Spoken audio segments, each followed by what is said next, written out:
This session will highlight the important perspective from some of our most frontline providers. So we are privileged to have with us today two emergency medicine physicians, Dr. Hanna Linstadt and Dr. Caitlin Rublee, to discuss how climate change affects emergency and urgent care. So just some brief introductions, and you can read more about these distinguished speakers in our program. But Dr. Linstadt is the current fellow in climate change and health science policy at the University of Colorado Department of Emergency Medicine. She's very interested and invested in ways to make emergency departments more climate smart by decreasing their carbon footprint, increasing their resiliency. And Dr. Rublee is an assistant professor in the Department of Emergency Medicine at the Medical College of Wisconsin and the Institute for Health and Equity. And following her training, she completed a climate and health science policy fellowship at the University of Colorado. And Dr. Rublee serves as the current chair of the Society for Academic Emergency Medicine, Climate Change and Health Interest Group.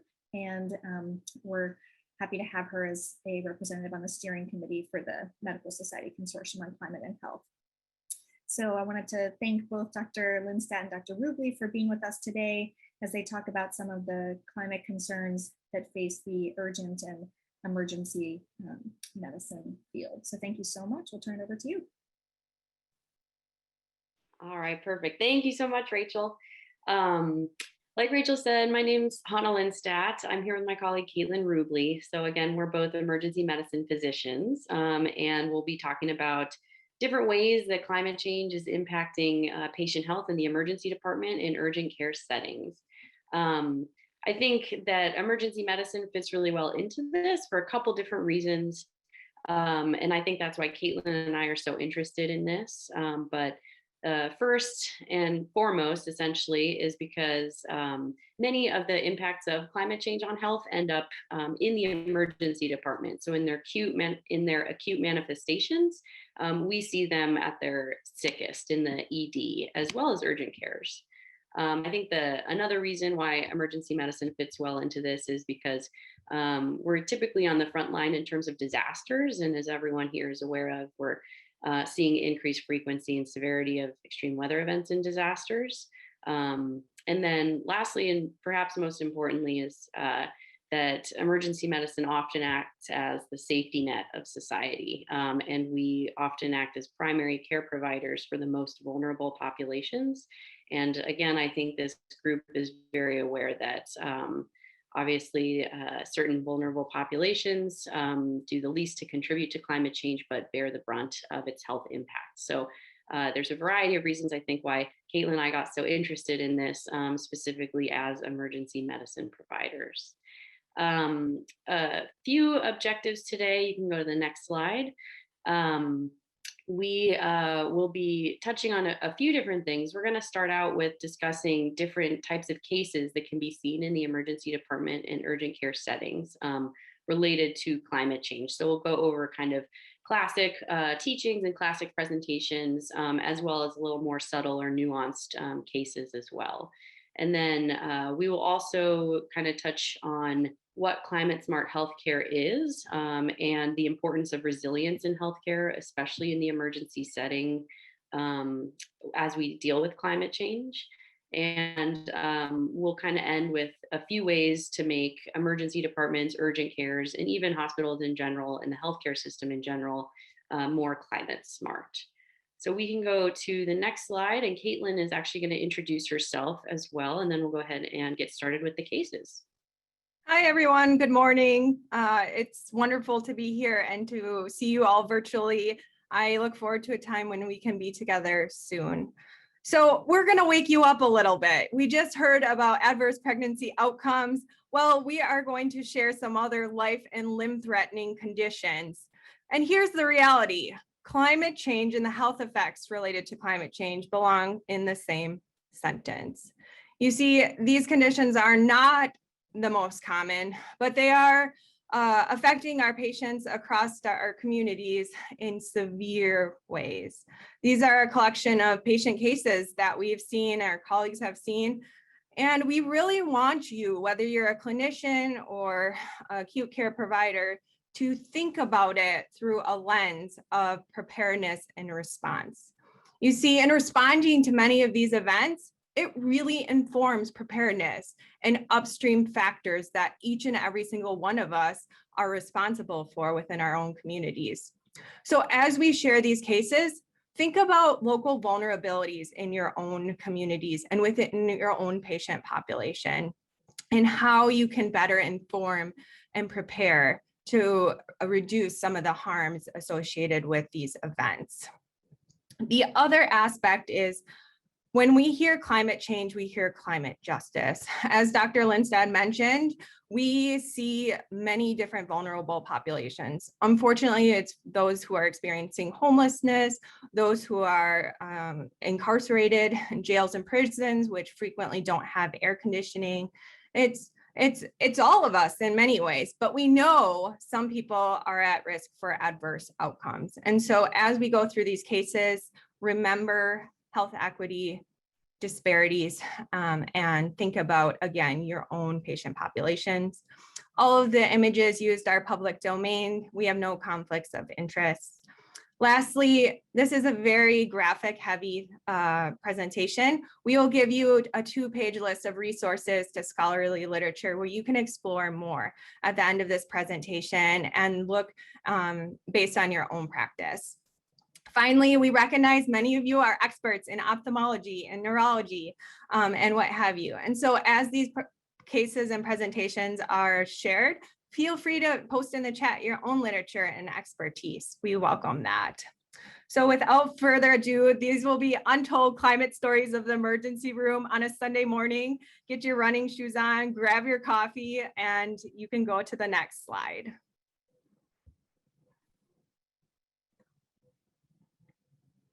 All right, perfect. So we have broken up these cases into specific exposure pathways. Climate drivers leading to certain exposure pathways like increasing air temperatures, and then we'll discuss the health outcomes of those. So our first exposure pathway we'll take a look at is increasing air temperatures.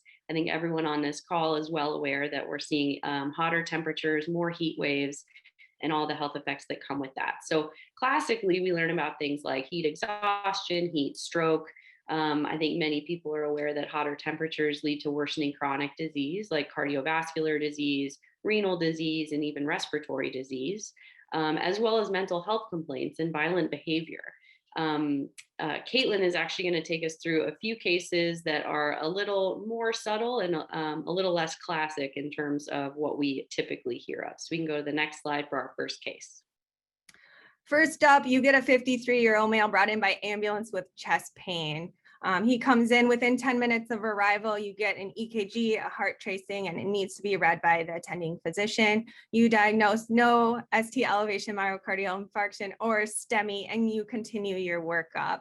The EMS doors are wide open. You can feel the hot air rushing in. It's a July afternoon and you are busy. You look at your board and you have 12 other patients. Fortunately, this gentleman does well. He gets admitted to the hospital for further workup for his moderate risk chest pain. You recognize that his zip code is actually situated in an urban heat island in your community, and he has other risk factors. He's an outdoor worker. He works in a nearby farming agriculture industry. And so family comes and you talk to them more about that. You also recognize the impact of heat exposure on your EMS workers and your first responders. Just a reminder to everyone, high quality emergency care begins at the scene. And so thinking about our EMS and providers and first responders is really important, particularly during extreme heat events when there are increased stressors. Next slide, please. All right, you pick up your next patient. This time it's a 63-year-old female with a history of atrial fibrillation on Coumadin as well as depression. She is brought in by ambulance as well. Unfortunately, she's a bit altered and you aren't able to get very much medication, very much history from her, and you send her to the CT scanner. You look at the images and see this. You might recognize it's a skull fracture and an epidural hematoma. You immediately recognize the condition, work to reverse her anticoagulation, and consult neurosurgery. Her daughter arrives a few minutes later and tells you that the air conditioning went out 4 days ago in their home, and that the patient had been doing really well, but had been walking around, and she actually syncopized. You recognize her syncope as being heat related, and all the different factors that go into her care. Next slide, please.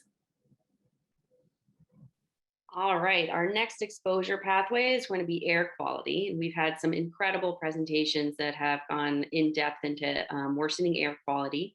So I won't go into the specifics, but typically, as we all know, we have worsening air quality due to combustion of fossil fuels, among other things. And this can lead to exacerbations of lung disease like asthma and COPD. We also see lung infections like pneumonia and bronchitis. Through long exposures, you can end up developing lung cancer and then all the emergent conditions that come with that as well. But there are more subtle things, again, that are directly related to air quality that Caitlin's going to take us through.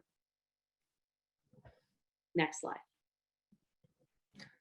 Now you get a 23-year-old female. She has a history of asthma. She was recently diagnosed with COVID. Unfortunately, she had been doing fairly well. She had an inhaler. Her oxygen status had been doing well until there was a nearby wildfire. There was significant smoke exposure, and she just couldn't take it anymore. By the time she came into your emergency department under your care, she was in extremis. She couldn't talk. You gave her all of the different treatments. Unfortunately, you had to intubate her and put her on a breathing machine. You even contacted your ECMO team in your hospital because you're so concerned she was going to have ongoing respiratory failure. Now, this is just one example related to COVID. We made it about 10 minutes before mentioning it, but without a doubt, it has impacted our care on the front lines for the last year. And thinking about COVID and air pollution, there's an increase in death rate in these areas. And we'll be sure to share that paper with you as well. Next slide, please. All right, you get a little bit of a respite. You're back in urgent care now. You see this gentleman. He's a 30-year-old healthy male. He comes in with headache and itchy, watery eyes. You go through your entire exam and evaluate him, and you recognize it's May. The allergens are terrible, and you recognize this as being related to the allergies. You talk about the spring and fall propensity. And as we heard yesterday, the heat and our changing climate is affecting other plants like poison ivy, which is going to be more potent. In the same way, it's infecting allergens and exposure for our patients. Next slide. All right, our next exposure pathway, we have increasing frequency and severity of extreme weather events. So we are having record-breaking numbers of billion-dollar disasters with increasing frequency over the past few years. These are things like hurricanes, floods, extreme precipitation, wildfires, and droughts. In the emergency setting, it's really important to kind of anticipate what are the likely health impacts of each of these different events and be prepared for that. And so we'll often think of acute traumatic injuries or motor vehicle accidents, submersion injuries or drowning, amputations, lacerations, kind of like cuts, scrapes, bruises types of things. Mental health impacts from displacement due to these extreme weather events are also a significant health impacts that we can see. But these are all kind of the acute type of impacts from extreme weather. And it's also really important to remember there are very significant subacute impacts, and Caitlin's going to take us through a few of those, starting with next slide. All right, now you have a 70-year-old gentleman, history of lung cancer, requires 2 liters of oxygen, but he's been doing really well. He hasn't had to come into the hospital for well over a year.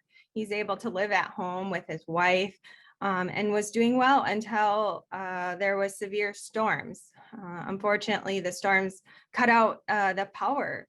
They didn't have a backup generator, but they had a cylinder of oxygen. Unfortunately, that then ran out, and he thought he could make it until the next morning, but couldn't. And so he presents in the middle of the night in respiratory distress because his oxygen ran out.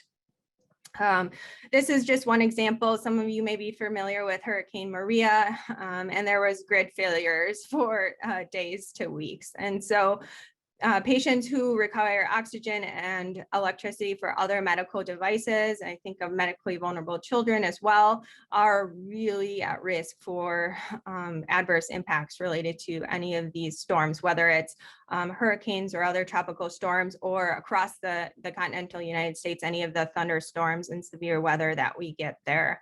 And so that's really important. There's also been patients who use their backup oxygen as portable oxygen because it's much lighter than some of their compressor oxygen. And so really talking about patients in regards to what their plans are is really important. Next slide. So now you're back in urgent care. Urgent care, you get a 30-year-old, Dr. Chang is on, so our ophthalmologist colleagues, you get a 30-year-old male with an eye complaint, itchy, watery eyes. He tells you he had been painting his room. You see every spring it floods, and then he gets an outbreak of mold. Every year he just paints over it, but he got eye irritation related to that. You recognize that mold in a changing climate is an irritant to the eyes as well as other mucosal membranes, and you counsel him on flood risk and eye irritation for allergic conjunctivitis. Next slide, please. All right, next up we have vector-borne diseases. I think these are really, really interesting in terms of emergency care because their presentations can be quite subtle, but essentially what we see with increasing air temperatures and changing precipitation patterns is the changing geographic spread of certain vectors. So classically, we learn about more northern latitudes as well as kind of more western areas are having increased incidence of Lyme disease. Also, other vector-borne diseases are commonly talked about, things like Zika, chikungunya, dengue, malaria. But these presentations typically won't be as clear-cut as you'll see on a board exam, say. And so it's important to keep a really, really high level index of suspicion when you're treating patients because some of their emergent complaints can actually be due to underlying vector-borne disease. And Caitlin will show us about that in the next slide. Now we have a 26-year-old college student coming in with altered mental status. She had seizure-like activity reported by EMS prior to arrival, but she's not actively seizing. You immediately recognize she's encephalopathic and you're really concerned about her. She's otherwise healthy that you know of. You do a full workup and end up doing a spinal tap or a lumbar puncture to collect cerebrospinal fluid and test for various infections. This serologies come back positive for West Nile virus, and you recognize a neuroinvasive case of West Nile virus. Now, seizures are pretty uncommon when it comes to West Nile virus, which is the most common arboviral disease infection across the continental United States, but they're increasingly common. In 2018, there was a 25% increase in reported cases of neuroinvasive cases of West Nile virus. And so we definitely have to think about it when it comes to encephalitis as well as flaccid paralysis, because they can be neurologically devastating. Next slide, please.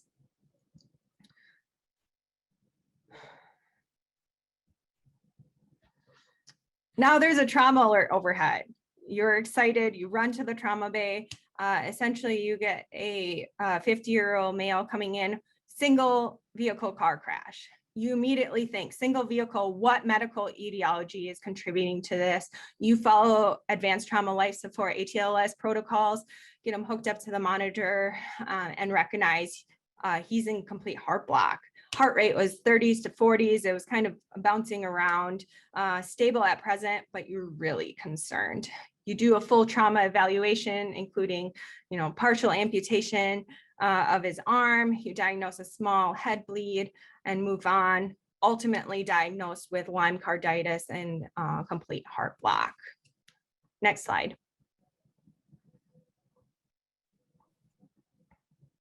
All right, next we have grouped together food and water insecurity. And so there's quite a few different ways that these are impacted, notably through contamination of food and water supplies. So if you think about more frequent heavy downpours, as well as kind of warming oceans, there is an increased exposure to disease-causing organisms. So you can think a flood will contaminate water supply. Someone who drinks that water can then present to the emergency department with a gastrointestinal illness. But there are indeed other illnesses to keep in mind caused by food and water insecurity that Caitlin will take us through. Next slide. All right. Now you have a 40-year-old immunosuppressed female, history of a transplant previously. She had just vacationed to the coastal areas and come back. She said initially on her leg, she had a small rash, but really over the last day it had progressed. You immediately recognize she's in septic shock and she has a necrotizing skin and soft tissue infection or necrotizing fasciitis. This is a picture of her leg. And you provide all the appropriate resuscitation measures, antibiotics, and surgical consult where she undergoes amputation. This is a case of Vibrio. Most commonly, we see diarrheal illness related to raw oyster consumption, but you can definitely see these skin and soft tissue infections. The picture is of Alaska, and as you can see, as time goes, as temperatures warm, as climate change is influencing ecosystems, there are areas that are more favorable for Vibrio growth. And so that means increased exposure potentially for our patients, and we have to think about it, especially as it increases and is being seen in previously non-endemic areas. Next slide.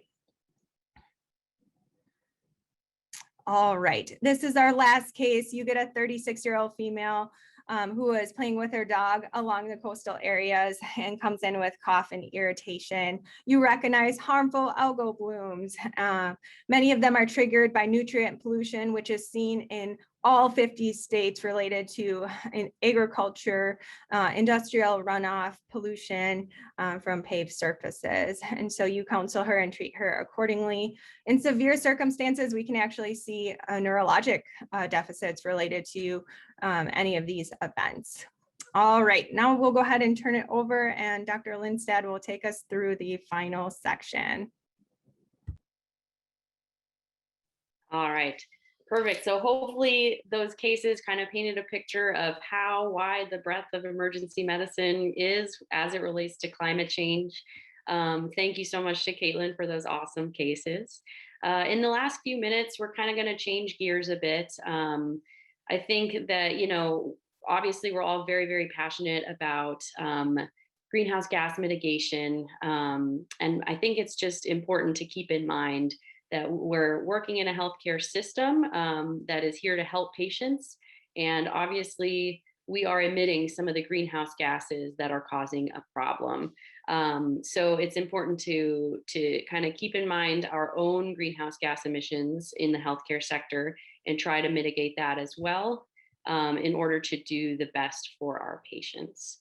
So a brief overview with this, if the global healthcare sector were a country on its own, it would be the 5th largest greenhouse gas emitter on the planet. And the United States healthcare system would actually be the 13th largest emitter if it were a country, and that's above the entire UK. So obviously we have a lot of room for improvement in terms of our own emissions. And that brings me to the concept of climate smart healthcare. So this is a term that I'm sure many people here are familiar with, but it essentially means the combination of low carbon, meaning working towards mitigation, as well as resilience. So the ability to withstand and even emerge better after climate stressors or impacts. The WHO essentially defines resilience as one that a healthcare system that's capable to anticipate, respond to, cope with, recover from, and adapt to climate-related shocks and stress. And I think with our emergency department cases, it's clear that that it is extremely important for emergency departments and urgent cares to be resilient in the face of climate change, to be able to provide care for those who need it. We have, again, we touched kind of on resilience and why it's so important in emergency medicine. So this is just an example, this photo here of what happens when a healthcare system, it lacks resilience. So moving patients down the stairwells in gurneys because the power is out, if basements with generators flood and we're unable to keep power going in hospitals and emergency care settings, this is what can end up happening. So it's important to anticipate these effects and make sure that you're prepared in the future to prevent this from happening. Next slide. We have something called the BRAZE Framework. This is from the CDC. This is kind of stepping back for a community approach. And so this is helpful for the public health response to address these issues and especially protect vulnerable populations who can be most significantly and disproportionately affected by these climate events. And so here you see that the BRAZE framework includes anticipation, as we talked about, so anticipation of events, projecting the impacts that those events can have, and then looking at different types of interventions and implementing solutions and adaptation plans. And then, as always, kind of looking back and making sure that things are working, and if not, retooling those things. In the last few minutes, we can go to the next slide. We're just going to talk very, very briefly about kind of ways that we can become more resilient and climate smart in the emergency department and urgent cares. But many of these can be applied to the hospital in general or healthcare system in general. So if you don't work in the emergency department, that's okay. There's still some takeaways from this part of the presentation. We can go to the next slide. First up, we have transportation. So as Caitlin mentioned earlier in the presentation, emergency care begins at the scene. So this is a very, very important part of the process, and EMS is a huge partner in emergency care work. And so we have to think about different ways to make transportation more climate smart in our practice. And there's a few different options for that. Some groups are actually moving towards all electric fleet of ambulances, or hybrid, or different types of fuels for their ambulances. And then another reasonably easy solution for transportation would be improving our telehealth abilities. And I think COVID has shown us all that there are significant opportunities for telehealth, especially in the urgent care setting.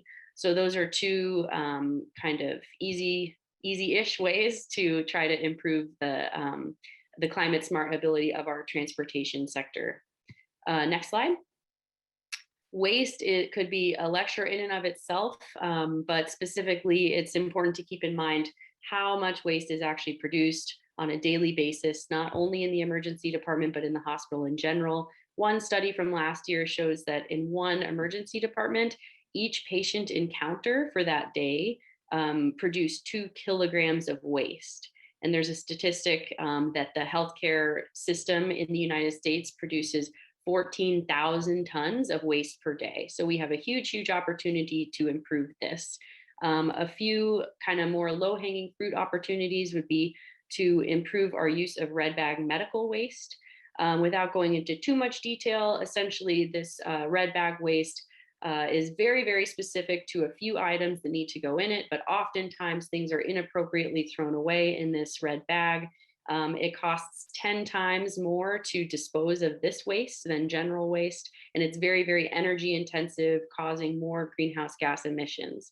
So simple interventions like educating staff on what should appropriately be thrown away in the red bag, as well as decreasing the size and number of these red bags, are two very, very easy ways to try to curb our waste in the emergency department as well as the rest of the hospital. Next slide, please.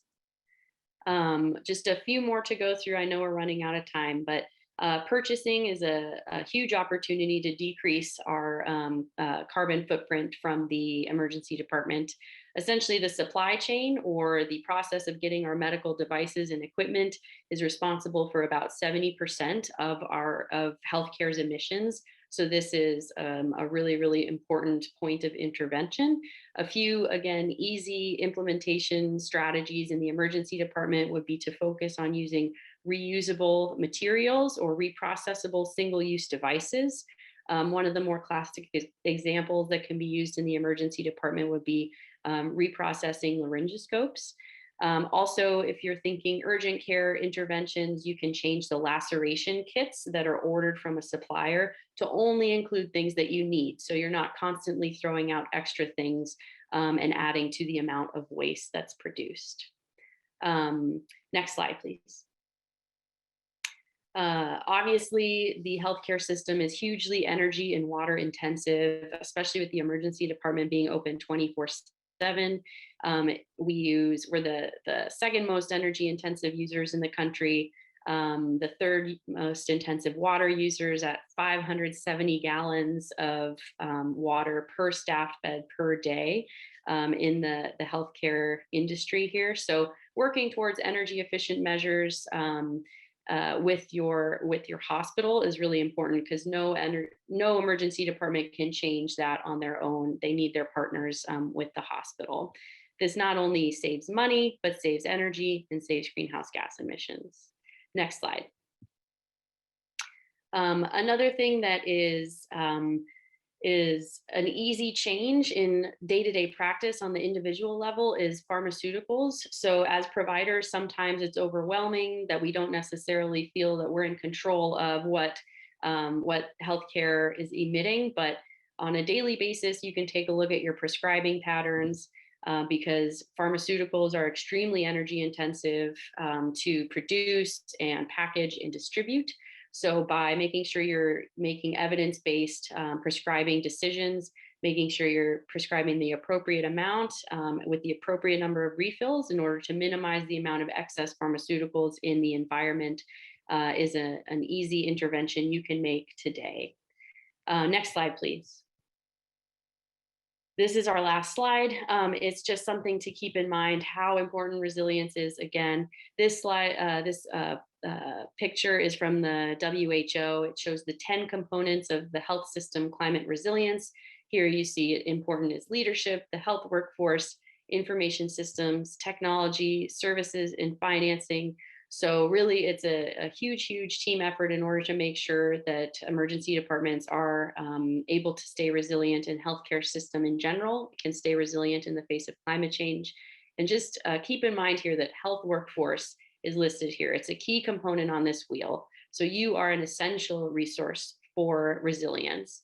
And hopefully through our presentation, you're motivated to be a part of that as well. And I know we're out of time, so we can go to the next slide and end here, and we can take any questions if we have time. Thank you all so much.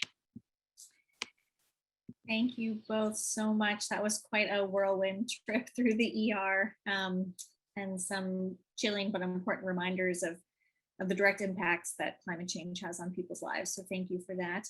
And Dr. Rublee put in the chat some resources from this presentation, so please be sure to check those out. And we do have time for questions. So if you want to ask a live question, please raise your hand use the Zoom function to raise your hand. And I'll go ahead and just pull one out from the chat. So you mentioned mental health presentations from climate change. And so a few people were interested in some of the most common mental health impacts, how those are presenting in your urgent and emergency settings. Yeah, thank you for that. And, just with the limitation of time, certainly we associate it with violence. And so I'm at a level 1 trauma center, and there's something called the trauma season. Essentially, when the weather gets warm, we see an increase in penetrating trauma. Just getting 3 before noon on your day shift can be normal. And so thinking about the association with warm temperatures and agitation, right? So many patients say this makes me angrier, and we know that in the literature as well. And so thank you for bringing that up. There are a myriad of consequences, not only to penetrating trauma, but self-inflicted as well, especially as we've seen over the last year with the complex public health crises that come together and affect patients in really severe ways. There's also associations with violent conflicts and then mobility as well. And so some of these extreme weather events along the Gulf Coast, for example, you get mass migration of people. And with migration, you lose many of the different connections, family, friends, jobs, and that has undue effects. I will also make a plug for hospitalizations. If you look at somebody burned secondary to wildfires, they often have months of hospitalizations in an intensive care unit, multiple surgeries, and we know that there's post-traumatic stress related to prolonged hospitalizations and healthcare, on top of costly care, undue burdens, and so on and so forth. And so thank you for bringing that up. It is something that we don't miss, but needs to be brought to the attention too. Thank you. That's a really interesting perspective. I think a lot of people think about climate change related anxiety and depression and PTSD following natural disasters. That's a really good insight about violence and then the long-term impacts of extended hospitalization. So thank you for that. I'm going to pick one other question out of the chat. Someone asked if you guys feel like emergency departments and urgent care facilities currently have the climatological and meteorological hazard info that you think you need to prepare and respond. And if not, then what would be helpful? How do you guys use that kind of data to prepare and be resilient? I can take that, Caitlin. So I think that some emergency departments have that information, others do not. I think that we're kind of at a beginning point where more of this kind of downscale data is going to be more and more available as time goes on. But right now, a lot of the information, especially for smaller community sites, is it can be expensive to get that information or not as reliable. So often better resourced places can have better access to that. I think that there's an entire field kind of working on making this information cheaper and more available to the masses, especially as we work towards increasing our resilience in the next decade or so. I don't have the specifics in terms of exactly what we're best prepared for and what we're not, but I do know that each hospital kind of has to look at their local hazards and what to expect. So if you're in the flood zone, you're going to be working towards resilience against floods, wildfires, et cetera. But there is a huge room for improvement for more specific data going forward. I just want to build off of that too, because Dr. Holder mentioned it in the chat. We need your help, you guys. And this was what makes us the most excited, is having this huge repository of real-time data where we can inform public health surveillance and before we're just like responding, right? So early warning systems and then working together across our community sectors to make the changes that our patients need happen and do so in an equitable and just fashion that reaches all different populations. And so one of the things is, how do you create these systemic changes? And so somebody mentioned billing codes. I actually submitted a CPT code on climate and health to the American Medical Association and completely got shot down because they were like, it's already incorporated, but people don't recognize it as a separate entity. And so trying to be creative and figure out new innovative ways to engage our electronic medical records colleagues, for example, and all these different industries and partners will be really important as we move forward to create change. That's such an important point to make sure that what gets measured gets managed and to highlight the direct impacts. So great idea. Keep trying. We'll get that CPT code. All right. So I think we are about out of time. People can feel free to put some more questions in the chat. And just wanted to thank our speakers so much. Thank you, Hanna and Caitlin, for a fabulous presentation and for all the resources that you shared with us. So thank you so much for being here.